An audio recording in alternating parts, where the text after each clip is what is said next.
ඔයා කවදා හරි 5 star hotel එකකට ගිහින් තියනවාද? ඒ ගිහපු වෙලාවක ඔයා මොනෝම හරි සර්විස් එකක් ලබාගෙන ඇති. හොඳට බලන්න ඔයාට දෙන බිල් එක දිහා. ඒ බිල් එකට ඔයා ගෙවන ගානට තව ගානක් එකතු වෙලා තියෙනවා ටැක්ස් කියලා. මීටර වෙලා තියෙනවා. හැබැයි ඔයා normal hotel එකකට ගියොත් ඒකෙන් දෙන බිල් එකේ නම් මෙහෙම ටැක්ස් කියලා කොටසක් ගෙවන්න නැහැ. ඇයි එහෙනම් 5 star hotel විතරක් අපෙන් ටැක්ස් ගන්නේ? 5 star experience එකක් දෙන නිසාද? කේස් එක මෙහෙමයි. මේ ටැක්ස් කියන්නේ VAT වලට එකතු කළ අගය මත බදු වලට. එතකොට බිස්නස් වලට පුළුවන් මේ VAT වලට රෙජිස්ටර් වෙන්න. එතකොට ඒගොල්ලෝ ප්‍රොඩියුස් කරන භාණ්ඩ හා සේවා මත එකතු කළ අගය මත බදු රජයට ගෙවන්න ඕන. හැබැයි මේකේ අවසාන බදු බර දරන්නේ පාරිභෝගිකයා. ඉතින් මෙහෙම ස්වෙච්ඡාවෙන් බිස්නස් එකක් VAT වලට රෙජිස්ටර් වෙනවා කියන්නේ වොලන්ටරි රෙජිස්ට්‍රේෂන් කියලා. තව පැත්තක් තියෙනවා. හදිසියෙන් බිස්නස් එකේ ආදායම වාර්ෂිකව මිලියන 60ට වඩා වැඩි වෙනවා නම් ඒ ව්‍යාපාරය අනිවාර්යෙන් VAT සඳහා රෙජිස්ටර් වෙන්න ඕන.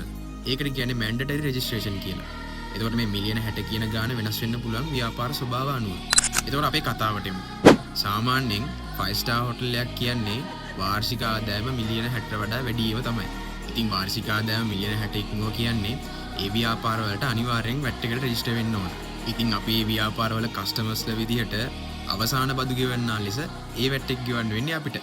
ඔන්න ඔකයි කතන්දරේ.